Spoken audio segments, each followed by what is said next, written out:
Welcome to another episode of Parenting Teens Advice Redefined for Today's World, the podcast where we navigate the joys and challenges of raising teenagers while defining what it means to be a parent in today's world. I'm your host, Cheryl Pankhurst, and today I am thrilled to welcome Clare Ford to the show. Clare is an international best-selling author, a highly regarded teen coach who's passionate about reshaping education and personal development for the next generation. As the founder of Switched On, she has dedicated her career to empowering teens and equipping families with innovative coaching programs and impactful resources. Her flagship initiative, the Teen Success Codes, focuses on teaching teens actionable life skills, emotional resilience strategies, and future-focused tools to help them thrive academically and personally. Clare's mission is to inspire a generation of future-ready changemakers and bring positive transformation to families and communities across the globe. You are not going to want to miss this conversation as Clare shares powerful insights and practical tools that will empower you and your teen. Clare, welcome to the podcast. Thank you so much, Cheryl, for that amazing introduction. And it is an absolute pleasure to be joining you from the other side of the pond here in the UK. I'm delighted to have this conversation with you, kicking off 2025, in a positive way that we mean to go on. So thank you so much for having me here as your guest. Oh, thank you. I'm really excited about this. And I want to, I love how you get into like change makers and futures and how, things are so different now. And that's the point of the kind of my tagline. It's like for today's world, for today's complex world, we didn't have half of this stuff before that we're dealing with now. So it's new for everybody. It's not like, oh, back in the day. Yeah, there is no back in the day anymore. We're starting from fresh. So Clare, let's just start by like, what's your story? Why are you here doing what you're doing? Yes, I love that. Thank you so much. And just to speak into that redefined, it is a whole new paradigm, isn't it? And I think that's such an important point that you make in the title of your podcast. So we can come back around to that because I think it's really important.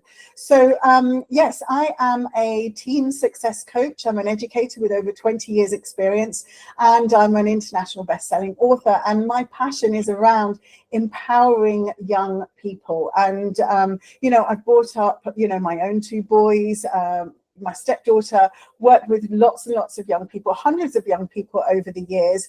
And although some of the teen angst is the same as when we were teenagers, there's some things which are just obviously part of the human condition.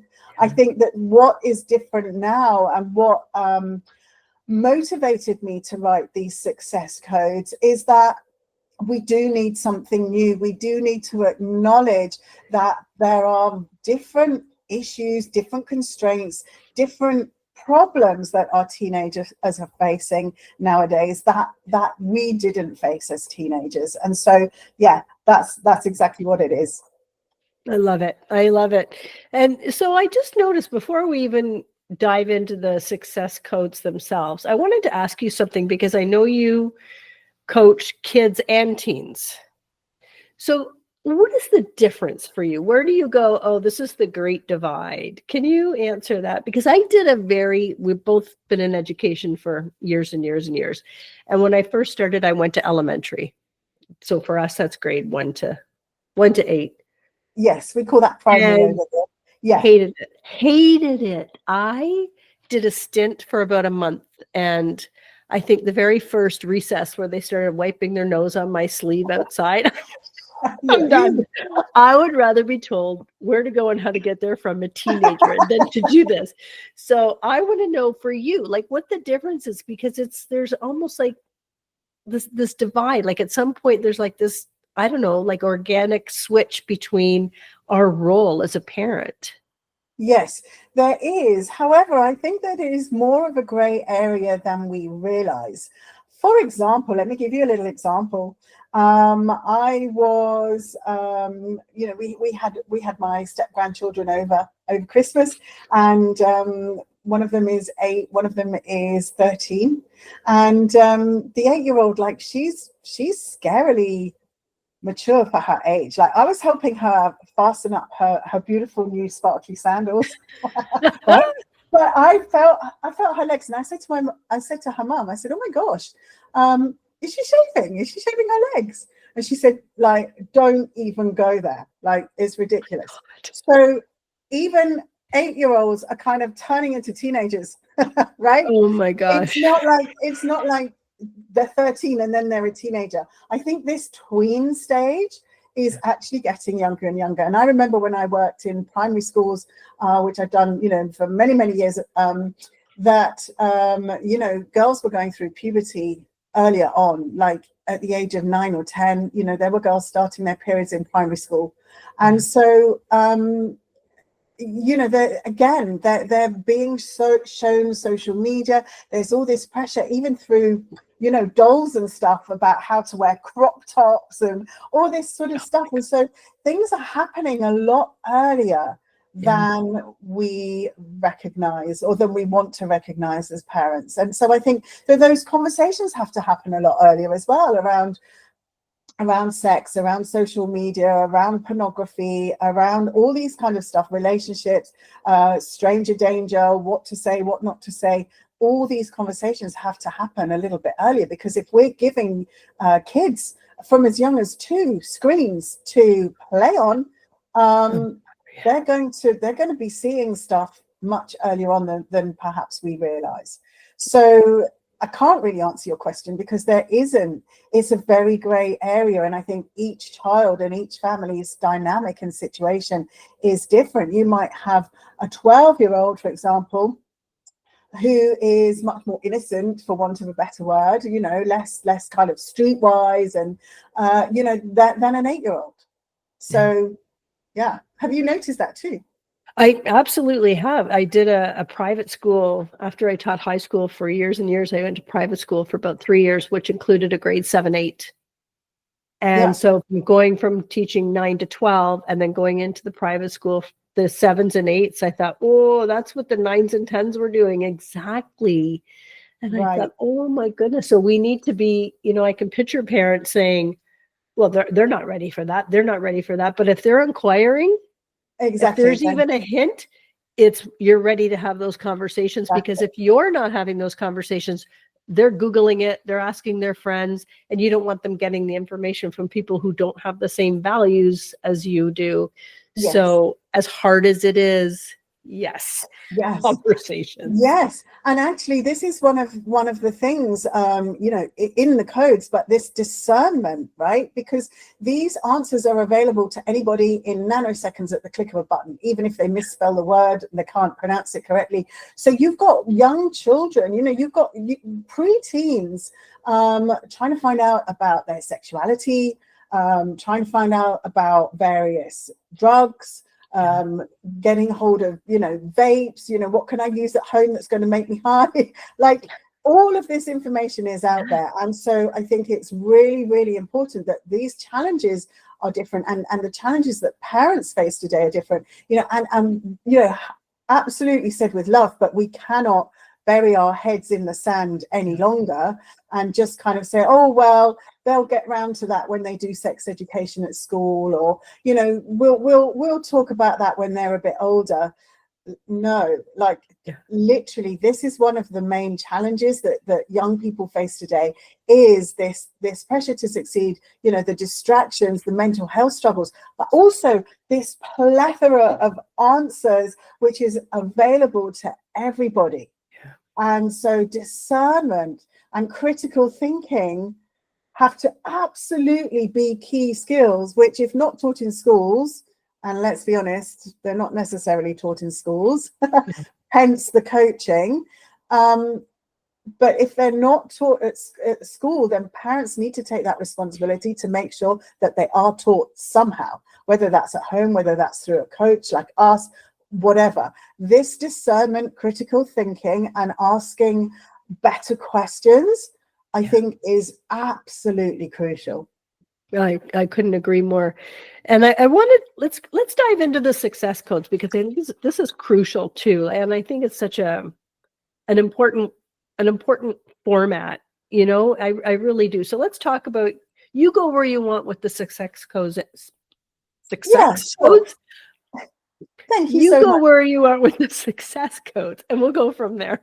Amazing, amazing. So basically, just before I get into like all the nitty gritty, the bigger picture really is that I wanted to outline some codes which I know I've been using successfully with teenagers for many years now, to empower them and give them tools that they can then use to go on to succeed, whether that's in academics, whether that's post-academics.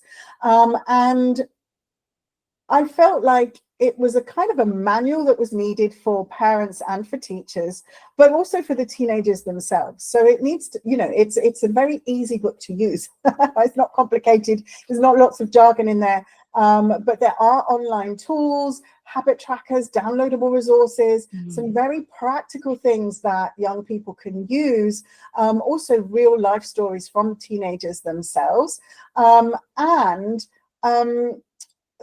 I want this to turn into like this movement. So people can be like, yes, I've got the codes for my team to be successful, right? So these become a generation of empowered, purpose-driven young people who are taking that responsibility and going, oh my gosh, like I don't feel successful right now, right? I feel overwhelmed. I feel anxious.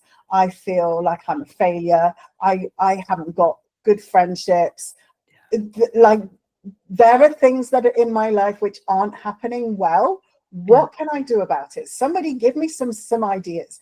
And this is what this is. And I'm hoping that this will also become a gamified app where people can access this easily and quickly on their phones as well, track their progress and things like that. So amazing. I love that. Yeah.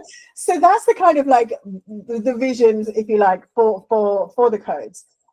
So I decided to underpin it with a powerful framework. So there were actually 12 codes. I might not have time to go into all of them, but the framework, which I think is really important, is kind of the foundation for success. And I'm happy to share, obviously, that with you and your listeners now.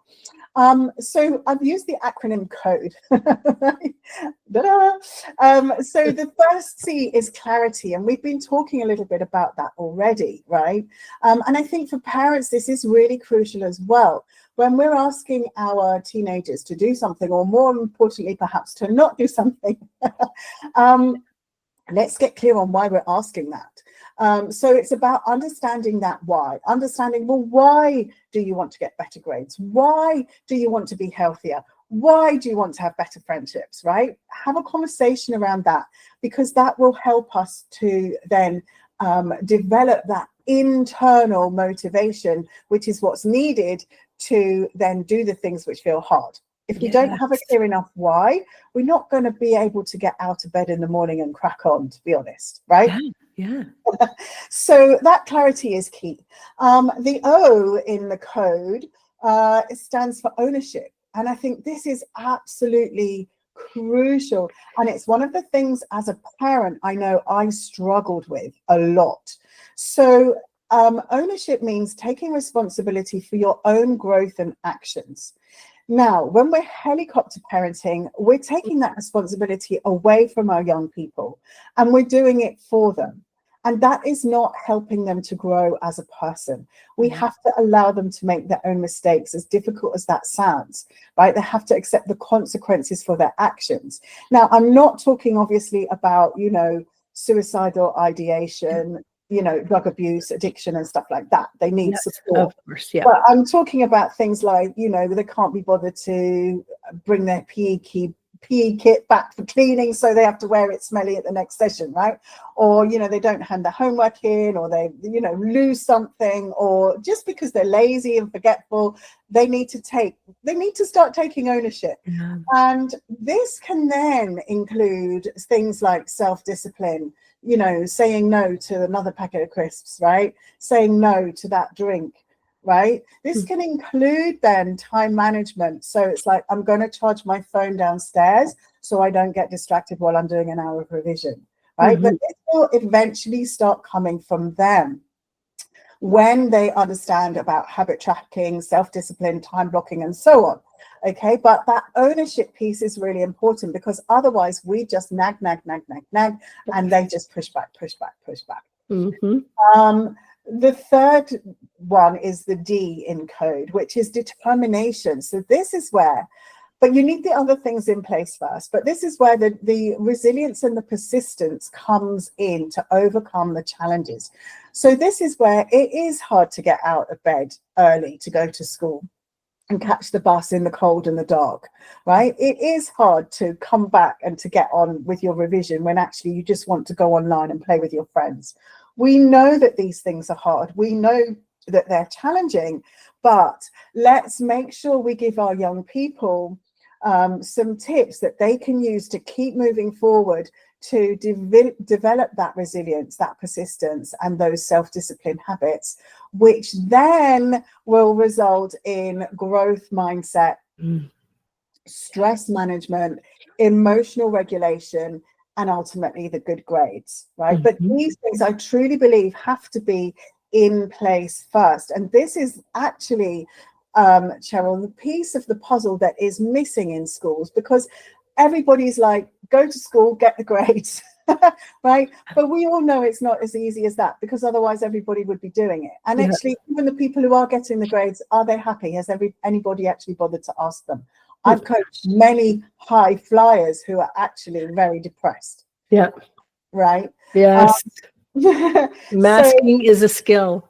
yes, absolutely. They're just doing the people-pleasing things to not have to deal with the real issues. Yeah. And that leads me actually nicely onto the E in code, which is about empowerment. It's about really equipping our young people with the tools to succeed, so that they master that communication piece. They understand themselves better, and then they can say what it is they need.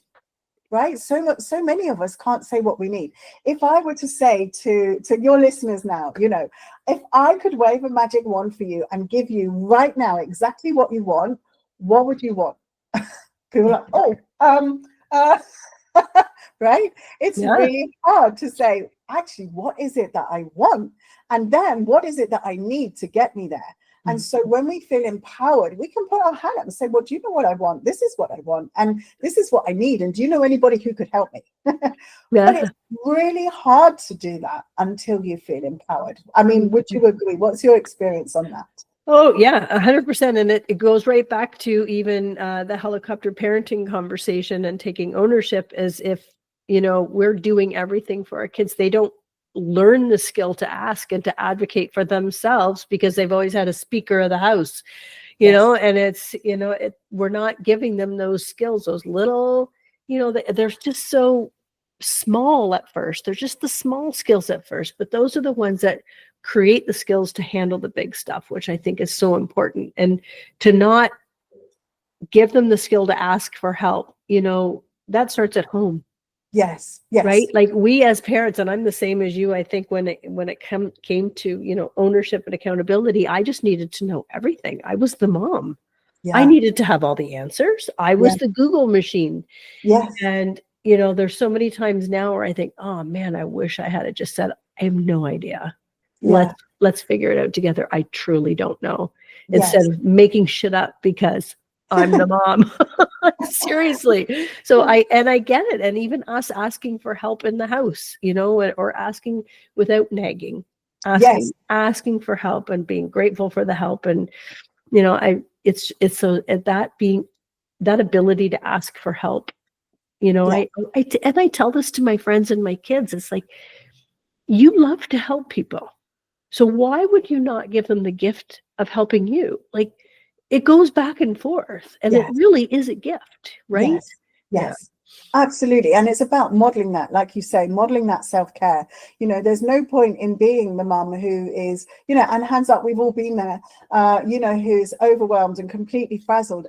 Actually, there is a degree of responsibility that we need to take for that. And we need to step up before then and say, actually, I'm feeling overwhelmed and I'm going to be very frazzled by the end of the week. I need some support. Like, come on, people in the house, let's all band together and do something. Like, could you put the washing on? Could you make the dinner? And could you, fill the car up with petrol? That's already 3 jobs done now, which I don't need to do, right? Yeah. So it really is about leading courageously as a parent, and being radical in that self-care, that absolutely has to be your number one priority. And if your teenager sees you respecting yourself to that degree, then you're really setting a fabulous precedent for them to respect themselves too. 1000%. I couldn't agree more on that one. They might not listen to us, but they're certainly watching us. They're certainly watching. Yes, absolutely, absolutely. So I'm not sure how much time we've got, but I'm happy to go over, some of the codes if you would like me to, Cheryl. I would love to, and I love even when you said clarity for the first one and expectations. What really sits with me on the parent end is, I hear so many parents, and I'm in a lot of these Facebook groups with parents, and they're like, I drive them to the mall and I take them to the movies and I do all the, and they make them food and they can't even blah, blah, blah. And it's like, okay, so let's talk about setting clear expectations. If I drive you to the mall, then this is what I expect for you in return. But I find that parents arm themselves with all this evidence of what they've done for their kid, and then, throw up all over them of all the things they've done for their kid. But the kid's like, I didn't ask you to do that. I don't know what you're talking about. That doesn't mean anything to me. So I think clear expectations on both sides. Can we talk about that? Yeah, definitely. I mean, my code number 6 is the art of communication. And, and just to talk into your example, a similar thing happened to me over the Christmas break, right? So I had my eldest son over with his girlfriends, lovely to see them, and we had an amazing time and everything, and they were staying for a few days. And, so as a mom, for hungry boys, you get all the food in and everything else. Now, on the second evening, I hadn't made a clear expectation that we were going to eat together. I had just assumed that we would. Yeah. So I got the table laid and candles out, made it all lovely and twinkly and sparkly, and put out a lovely spread and everything. And then, my son messaged, and he said, I'm meeting a friend for a drink. We're going to be a little bit delayed. I said, yes, not a problem. And then he came back. He said, actually, do you want me to pick up any food on the way? I said, no, we've got plenty here. He said, I really fancy Chinese. And he brought Chinese back with him. And I felt disappointed. And I was talking to my partner about this, and I was like, I made such an effort to make it. And I said, no, I'm being stupid. I didn't tell him. He's not a mind reader. I didn't say, I would like you home at 7 o'clock to have dinner together. Yeah. Right? Yeah. He was like, we've done the family thing. I'm here seeing my mum. It would be nice to see some friends who live nearby. Of course he wants to go out for a drink with his friends. And I was like, this was my lack of communication. This was an assumption. What do they say about assuming? Right? And ask out of you and me. Assume, right? Do not assume. The art of communication is all about having clarity, clear expectations, clear boundaries too. But even with adult children, just be clear. Are you intending to come home for supper or not? Just need a yes or a no, or even a maybe, but just have that conversation. So I think active listening is so important, but expressing our thoughts as well, and even if it's because sometimes we don't want to hurt people, do we? Right? We don't want them to feel, that we're pushing them away, or that we're being too clingy. It can be a bit like walking on eggshells sometimes with teenagers. Can't it? You have a good day, and then you say something, and then they all kick off again. And you're like, what did I say? So it's really, really important. I think communication, clarity in communication is absolutely key. And this can get lost with text messaging and stuff like that. I saw this with my partner the other day. He sent a message to one of his children, and he said, so still hasn't replied yet. And he was getting all frustrated. And he showed me the message, and it was almost too wordy, but I said, they just needed to hear the one question you were asking. That's all. Like, Yeah. it's not rude to just It's text messages. one thing, Yeah. right? Yes. Sometimes we can get caught up in that, or how to do it. So it really is about this clarity and this communication. And I think that now with texting, with emojis, with all these things, it's actually in some ways more complicated. It's harder. You know, you can misunderstand each other through texting very easily. You sure can. And depending where you are in the day, in your day, and how you're perceiving things could be 1,000% opposite of what they were actually meaning. And, Exactly. you know, there's all kinds of memes and gifs on Facebook when you know, text your son, hey, I love you, have a nice day, blah, blah, blah, I'm so proud of you. And you get a thumbs up. And it's like, oh, yeah. But for them to even respond, it's like, oh, I'm making sure I respond to my mom. Yeah. Yeah. Exactly. So yeah, that I think is key. And I think that when there are breakdowns in communication, this is when we have, you know, the door slamming, the arguments, the you know, just staying in the room, you know, all of that stuff. And it takes a lot of work, I found, on myself to feel confident enough as a parent to manage what I would potentially see as a conflicting situation. I didn't used to like conflict. You know, it was very stressful for me as a child growing up when there was conflict in my household. Yeah. And so sometimes we can appease our teenagers because actually we're scared of the conflict and what it's going to trigger for us. But that isn't necessarily the right action to take. Yeah. And I agree. I grew up in the same type of household where we did not dispute, we did not argue. It was, this is the way it was, and that was all there was to it. Right. And if there was any kind of even trying to reason, that became back talk. So it just ended right there. So I understand it's taking me a lot of work. And even in my podcast and in my coaching, I found so much in the podcast is, over the course of a year of episodes, it's not them. Yeah. It's you, which is where the magic happens, because now we can say, I can control this. I can look after this. And, sometimes we find ourselves yelling at kids or slamming our own doors, and being able to take a step back and say, okay, why is this triggering for me? Right. What's happening to them right now is secondary. Why is this triggering for me? And how can I show them, oh, I could have responded very differently. I'm going to take a breath. Yes. I should have said that differently, whatever the term is, but just showing them, I'm like, that was never displayed to me. Are you kidding me? I can't even picture my mother saying that right now. And times have changed. So, and that's where it comes from, where if you want, you don't want your 18-year-old to say, okay, I'm out of here, pack my bag, see you later. These teen years is magic. Yeah. And then oh my gosh, then they move out. Like, my kids are now 34 and 30. They're my best friends. They're literally my best friends. And so if you can have these, really listen to these conversations and really like talk about these codes, I think they're perfect. Yes. You are, reestablishing, redefining your relationship, because it doesn't stop here. You're not raising kids anymore. You're raising human beings. Yes. Right. And actually we always have been, this is the thing as well. I read this quote, I think I've put it in the book, by Eleanor Roosevelt, saying, no one can make you feel inferior without your consent. Yes. Ooh.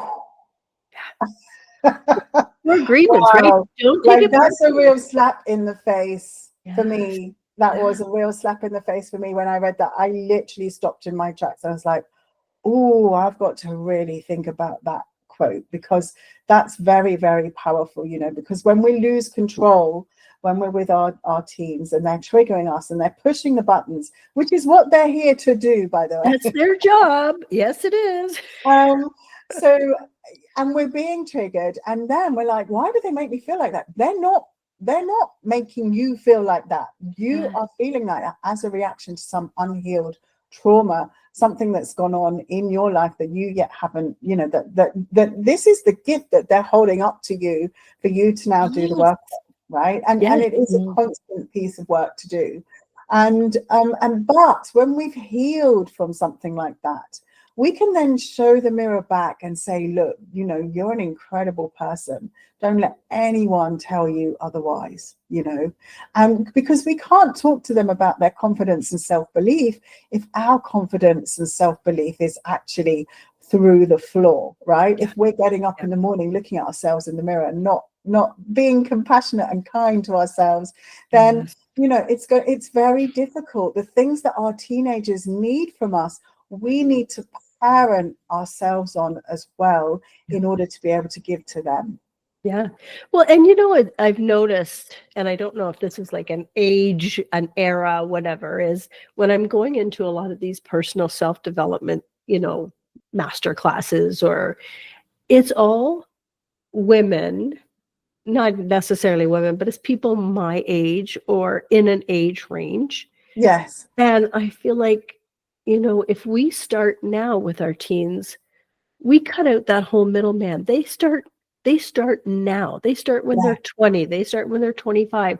They don't have to look back when they're 55 and go, oh, I screwed up so many times and I didn't follow my purpose and this is not what I wanted. How did I get to this point in my life?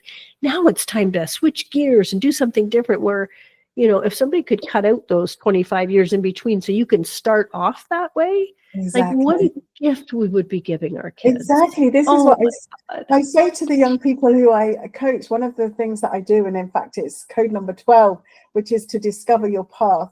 One of the things that I tell them is like, oh my gosh, like if somebody had told me this when I was 15, like this would have potentially made such a difference. I don't obviously regret the journey I've been on and the difficulties that I've had and the things that I've learned, because that's brought me the wisdom that I'm here to share today. Exactly. But sharing this with young people, and it's like, wow, this literally is magic you're holding in your hands, to empower you to take charge of, of understanding your values and your gifts and your passions, and understanding that now, even having the seed to know that you can visualize your life into existence, that you can journal, that you can change your mindset, that that we are that we're energetic beings attracting the life that we desire and that we design through our thoughts and our manifestations and our words. Like, wow, if somebody told me that when I was 15, I would have absolutely lapped it up. Oh, 1,000%. And I think too, when we present this or display this or with our kids, when we switch that mindset, we start looking for evidence of what is possible, as opposed to, you wake up in the morning and as a parent, what fight am I going to get into, and how are they going to piss me off today? And then the rest of the day, your brain is looking for evidence of how they're going to piss you off today, because that's what our reticular activating system does, right? Yeah. You want to buy a Porsche, you start seeing Porsches on the highway. You want to, you start your day thinking about all the shit that's going to happen in your house today. It's going to happen. Yeah. But if you start your day saying, okay, today I'm going to reconnect, I'm going to have a really good conversation, I'm going to find something, then your brain starts going, okay, let's look for evidence of that. Yeah. Yeah. And then so important. And actually, at this time of year, one of the tips which I was going to give, towards the end of the podcast, but now is a perfect time, is about creating, and I've done this before with families, it's about creating a shared vision board, right? This is very, very powerful. Now, obviously, at the beginning of January, at the beginning of the new year, people like to think about, creating their vision for the following year and everything else. So it's an ideal thing to do. But actually, if you do this with a teenager, they love it, and it can be creating things that for them personally, like maybe learning a new skill, or getting better at a certain subject, or making new friends, or starting a first job, or learning to drive, or whatever it is, maybe saving up for travel experience or something. But you can also do it as a family, where you think about your values and your goals as a family. So this might be around, for example, the codes where you're using communication might be the one that you put in the middle of your vision board as the whole family. Maybe everybody needs to communicate better, including if there are two adults in the household. So making a family vision board can really then help when you're just in this creative, artistic land of infinite opportunity of how do we want to be, not what do we necessarily want to do, but how do we want to be, right? How do we want to be as a family?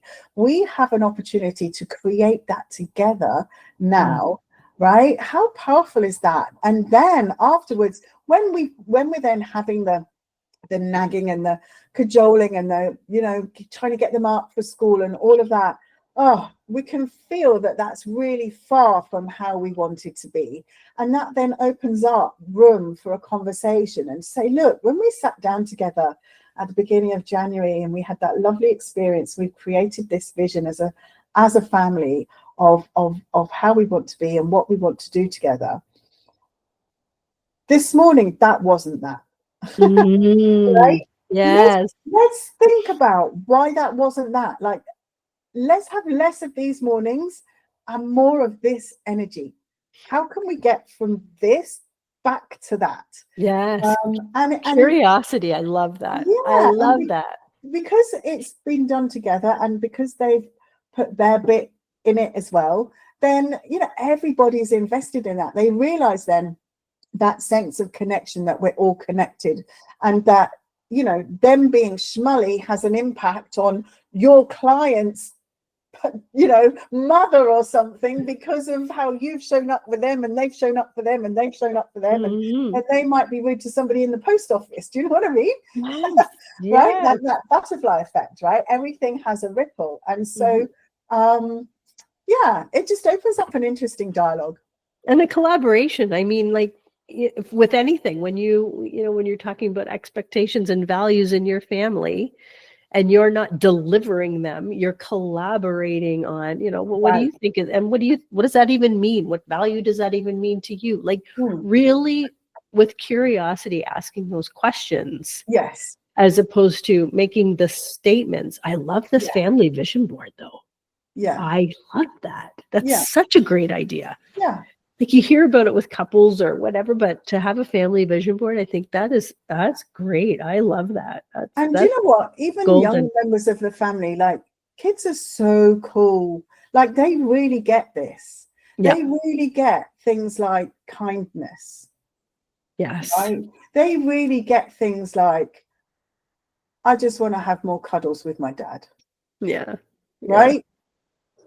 And so then for somebody to see that, is working really hard and commuting every day and all the rest of it, it's like, wow, we've just spent thousands at Christmas time and all they want to do is a cuddle with me. Exactly. Right?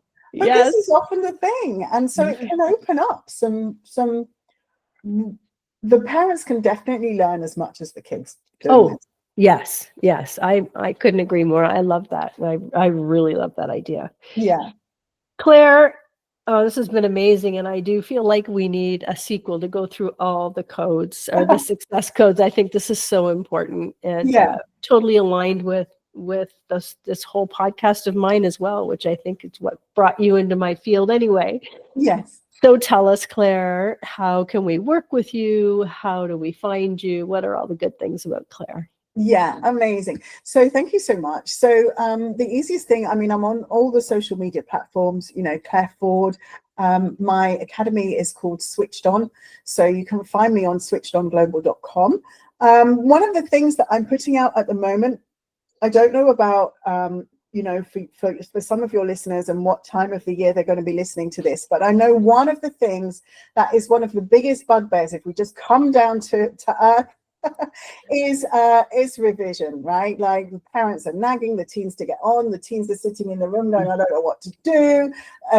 Everything, there's a lot of pressure around exams, grades, getting the marks, doing all the stuff. So one of the things I've put together is a free guide which anybody can access, which is like a kind of beginner's guide to revision. Some tools and techniques and strategies that parents and teens can look at together and go, okay, what would work for you? Let's cherry pick what would work. Let's put it into place. Let's have a conversation. Has it worked? Has it not? Let's do something else. So I've put together this teen revision guide, which I personally use when I'm coaching the young people that I work with, to make sure that they really do stay on top of their revision and don't feel overwhelmed and then procrastinate and then don't do it and then get depressed and all of that, right? So it's really important that that cycle doesn't happen by taking some active steps. So I'm happy to obviously give that to anybody who would like that. And anybody can hop into any of my DMs. I'm on Instagram, Facebook, Twitter, all the things, right? LinkedIn. So yeah. Excellent. I'm going to put all of that in the show notes in case anybody's trying to memorize all that. It'll be there in the show notes. Clare Ford, thank you so very much for joining me, for sharing your expertise and obviously your passion. And just thank you for doing the work that you're doing in this world. And I hope we get to collaborate again because this was a lot of fun. Yes. Thanks for listening to Parenting Teens Advice Redefined for Today's World.